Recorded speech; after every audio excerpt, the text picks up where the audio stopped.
challenge you to have a debate on the 3 press conferences. इस तरह से नहीं चलेगी संसद।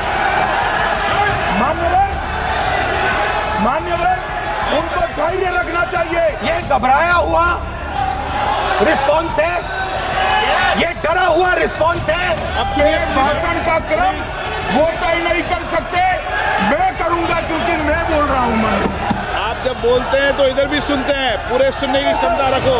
सर ये लोग डर गए हैं, जवाब नहीं सुन सकते हैं इतना दिनों से। और हमारे यहाँ कुछ परिवार ऐसे हैं जो पुश्तैनी वोट चोरी करते हैं। अच्छा बोलिए आप। हाँ बोले आप बोले। हाँ बोले आप बोले।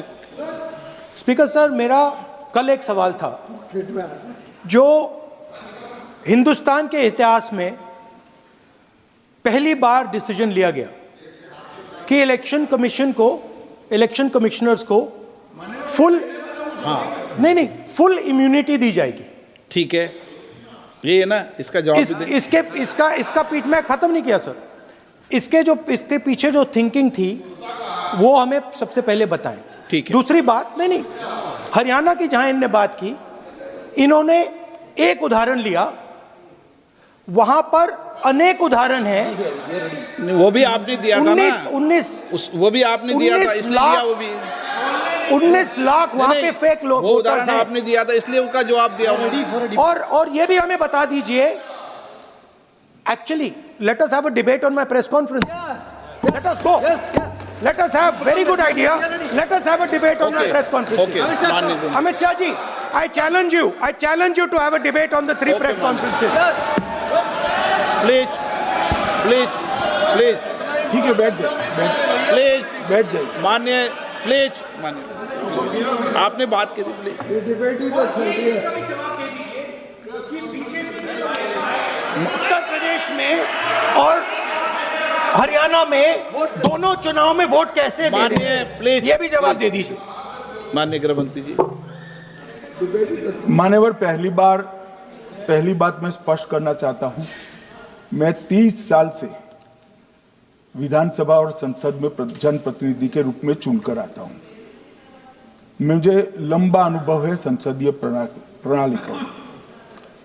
विपक्ष के नेता महोदय कहते हैं कि पहले मेरी बात का आप जवाब दीजिए, मैं सुनना चाहता हूं। आपकी मुनसफी से संसद नहीं चलेगी। मेरे आप बोलने का क्रम मैं तय करूंगा। इस तरह से नहीं चलेगी संसद। मान्यवर उनको धैर्य रखना चाहिए, मेरा जवाब सुनने का। इनकी एक बात का जवाब मैं दूंगा, मगर मेरे भाषण का क्रम वो तय नहीं कर सकते, मैं करूंगा क्योंकि मैं बोल रहा हूं।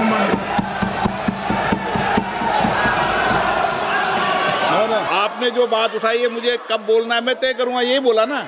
उसमें क्यों उत्तेजित हो रहे हो आप? हाँ, आपके 2-2 मिनट में खड़े होने से थोड़ी जवाब देते रहेंगे। नो, माननीय गृह मंत्री, नहीं हो सकता। मैं आपको फिर मौका दूंगा, आपको।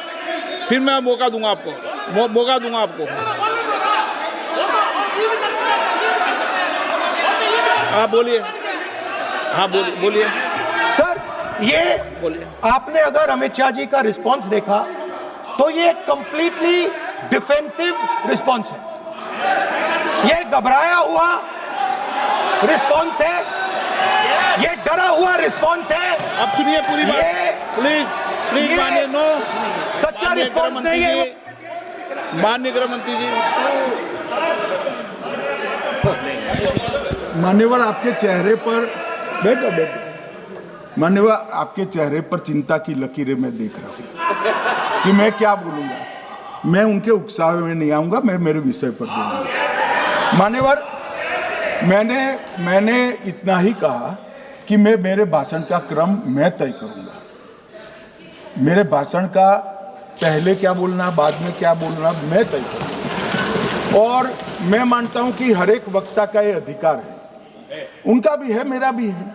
कल वो बोल रहे तो हम ऐसा थोड़ी ना बोले आप झूठ क्यों बोल रहे हो।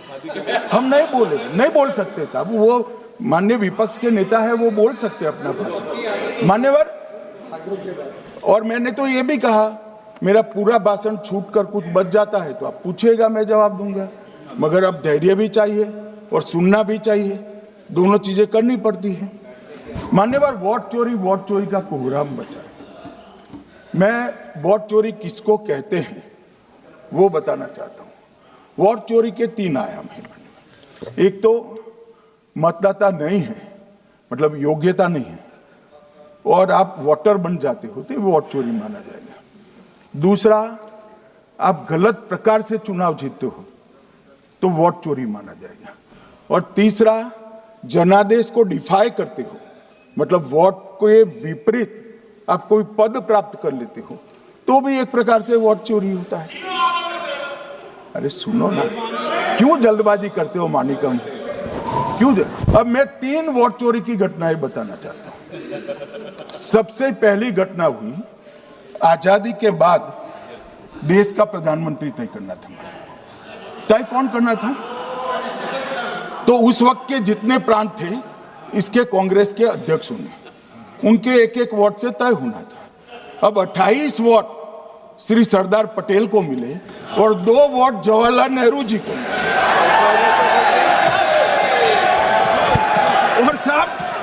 और साहब प्रधानमंत्री जवाहरलाल जी बने।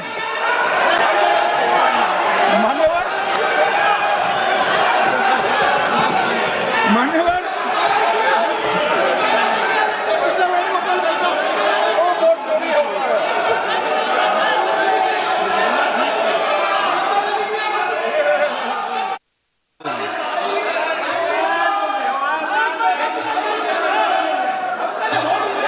प्लीज, माननीय गृह मंत्री जी, प्लीज।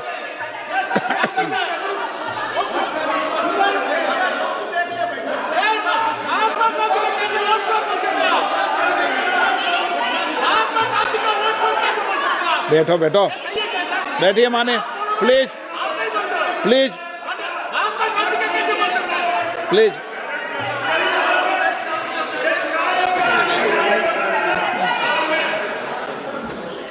मान्यवर, दूसरी, प्लीज बैठिए माननीय सदस्य, प्लीज, हर बार नहीं उठते, बैठिए। मान्यवर, दूसरे प्रकार की वोट चोरी और नैतिक तरीके से चुनाव जीतना, ऐसी वोट चोरी भी भूतकाल में एक बार हुई थी। श्रीमती इंदिरा गांधी रायबरेली से चुनी गई। इलाहाबाद हाईकोर्ट में श्री राजनारायण पहुंचे कि चुनाव नियमों के अनुसार नहीं हुआ। इलाहाबाद हाईकोर्ट ने ये तय कर दिया कि श्रीमती गांधी ने उचित तरीके से चुनाव नहीं जीता है, हम इसको रद्द कर दें। मान्यवर, ये भी वोट चोरी थी, बहुत बड़ी वोट चोरी थी।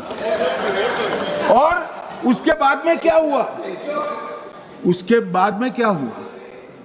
बाद में वो वोट चोरी को ढकने के लिए संसद में कानून लाया कि प्रधानमंत्री के खिलाफ कोई केस ही नहीं हो सकता।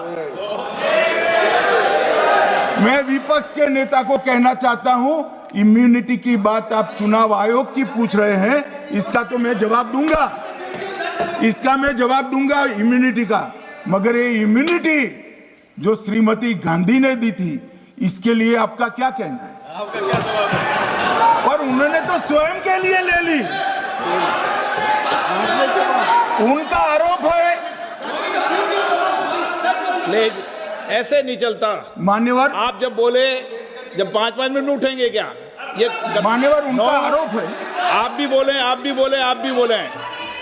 9 गलत, 1-1 मिनट में सदस्य नहीं उठेगा ना। मान्यवर, उनका आरोप है कि सरकार ने बनाया तो लोकतंत्र ने बनाया, तो जो समय का केस था वो बताया है, आगे का तो बताया। मोदी जी को भी सब लोगों ने प्रधानमंत्री बनाया है भाई, आपकी कृपा से नहीं बने हैं। मान्यवर,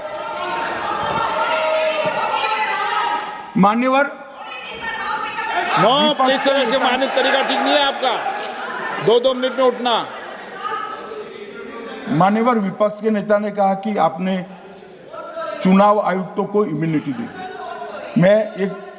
इनका आरोप सत्य नहीं है। मैं इसकी बात बाद में करता हूं।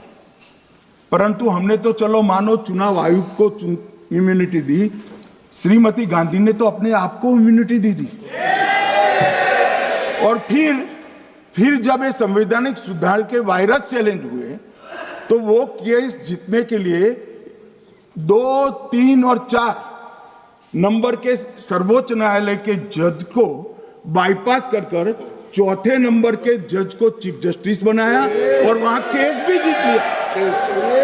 और मान्यवर, तो इतिहास है, कौन जुटला सकता है?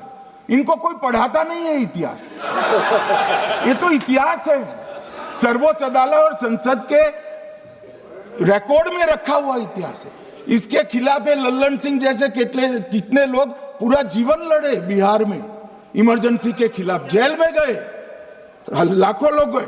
और तीसरी वोट चोरी कहना चाहता हूं, तीसरी वोट चोरी का प्रकार मैंने बताया था कि योग्यता नहीं है और मतदाता बन जाना। अभी एक वाद पहुंचा है, वाद मतलब डिस्प्यूट पहुंचा है दिल्ली की सिविल अदालत में। उसमें डिस्प्यूट ये है कि सोनिया गांधी जी इस देश की नागरिक बनने से पहले मतदाता बने।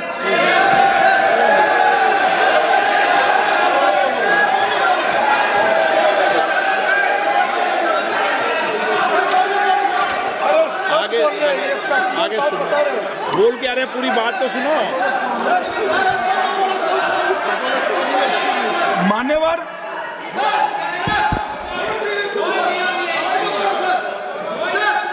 मान्यवर, मैंने इतना ही कहा है कि अदालत में केस चल रहा है जो फैक्चुअल है। अब जवाब तो उनको अदालत में देना है, सोनिया जी ने यहां क्यों दे रहे? अदालत में जवाब देना है।